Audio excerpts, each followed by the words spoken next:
विश्वामित्र ने आवाज लगाई, काशी के वासियों, अरे किसी का बेटा फूल तोड़ने गया, उसे काले नाग ने डस लिया, जा करके देखो किसका बेटा है। सभी काशी की माताएं भागी, मेरा बेटा नो, मेरा नो, मेरा नो। मैया तारा दौड़ी, तारा कहने लगी कहीं मेरा नो, कहीं हम गरीब का बेटा नो, कहीं इस मैया का बेटा नो। दौड़ करके तारा भागी, सभी के बेटे आ गए, सभी की संतानें आ गई, मेरे कलेजे का टुकड़ा नहीं आया, मेरा बेटा नहीं आया, मेरा लाल नहीं आया, मुझे चला जाने दो, देख आने दो। मैया ब्रह्मणी कहती है पहले ठाकुर जी का भोग लगा दे। तारा ने ठाकुर जी का भोग लगाया, अब तो चला जाने दे। तू भी माँ है और मैं भी माँ हूँ, एक बार मुझे देख आने दे। ब्रह्मणी कहने लगी जल्दी जा, लौट करके जल्दी आना। तारा गिरती गई, पछाड़े खाती गई, बाग में पहुंची, चपलिया कहीं पड़ी है, फूल कहीं पड़े, कलेजे का टुकड़ा कहीं पड़ा है। अपने पुत्र को गोद में लेकर के बोली क्या किया ये तूने, क्यों सो रहा है, क्यों? तेरी मैया तड़प रही है रे, आज कोई नहीं है, आज कोई नहीं है, मैं अकेली हूँ, कोई नहीं है। मेरे पास तो कौड़ी भी नहीं है मेरे लाल, जाग जा मेरे लाल। अरे तू तो कह करके आया था माँ, आज मेरे लिए एक रोटी ज्यादा बनाना, मैंने दो बनाई, लेकिन खाने वाला कोई नहीं है, खाने वाला कोई नहीं है, मैं किसे खिलाऊंगी? जाग जाओ मेरे लाल। संसार की हर माँ चाहती है, हर पिता चाहता है कि उसकी औलाद उसे कफन दे। मैं कैसी माँ हूँ, कैसी माँ हूँ, मैं कैसी माँ हूँ जो अपने बेटे को अपने हाथों से कफन दूंगी।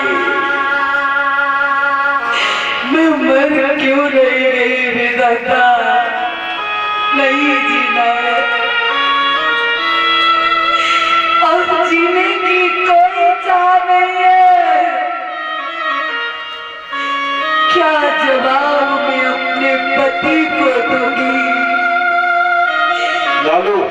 क्या जवाब मैं अपने पति को दूंगी? एक ही मेरे पास औलाद थी, उसे भी मैं खा गई। माँ कहती है जागो मेरे लाल, जागो कि चैत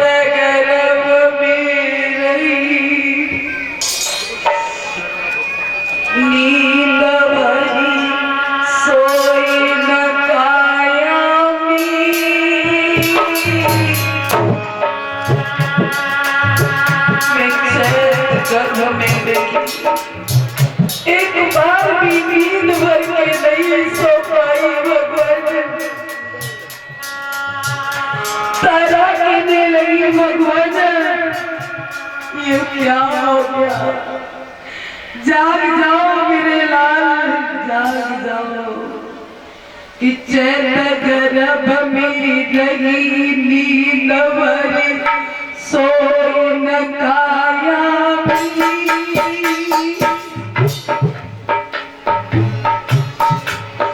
मैंने काले किए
मुझे तो मरघट का भी पता नहीं, कहाँ ले जाऊंगी मैं, कहाँ ले जाऊंगी।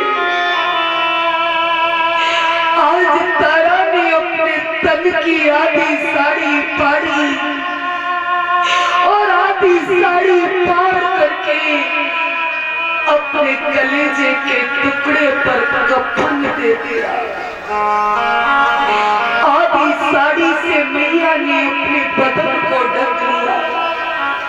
आधी रात के वक्त पर रोते बिलखते मरघट पर मैया रोधन कर रही है।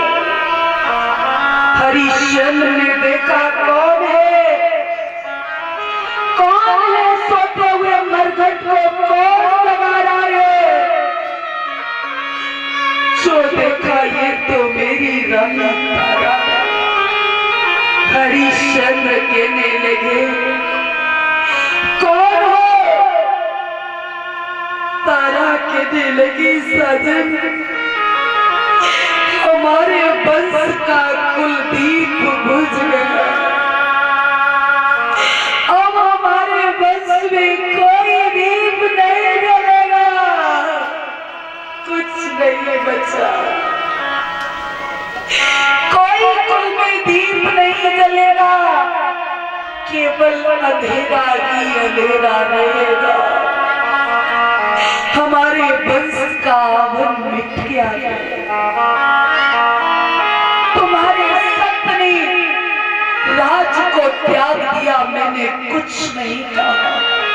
काशी में आकर के बिक गई, मैंने उस तक नहीं किया। और आज मेरे कलेजे का टुकड़ा हमसे दूर हो गया। हरिश्चंद्र को ऐसा लगा जैसे शरीर से आत्मा निकल गई है, फिर भी कलेजा पर पत्थर रख करके बोले, कौन कौन? ये मेरा बेटा नहीं है, ना तू मेरी रानी है। इस वक्त तो मैं अपने मालिक का केवल नौकर हूँ, अपने मालिक का नौकर हूँ। कर दे दो, मुर्दा लगा दो और चली जाओ। रानी तारा कहने लगी, साजन आप करके भूखे हो? अरे आधी साड़ी तो मैं अपने बेटे पर डाल चुकी हूँ, मैं कर कहाँ से लाऊंगी? मेरे पास तो कौड़ी भी नहीं है। हरिश्चंद्र कहने लगे, रानी तारा तेरे पास कर नहीं है, लेकिन तेरे पास तेरे बेटे पर कफन तो है। तारा कहने लगी, साजन इतने बड़े निर्दयी हो गए,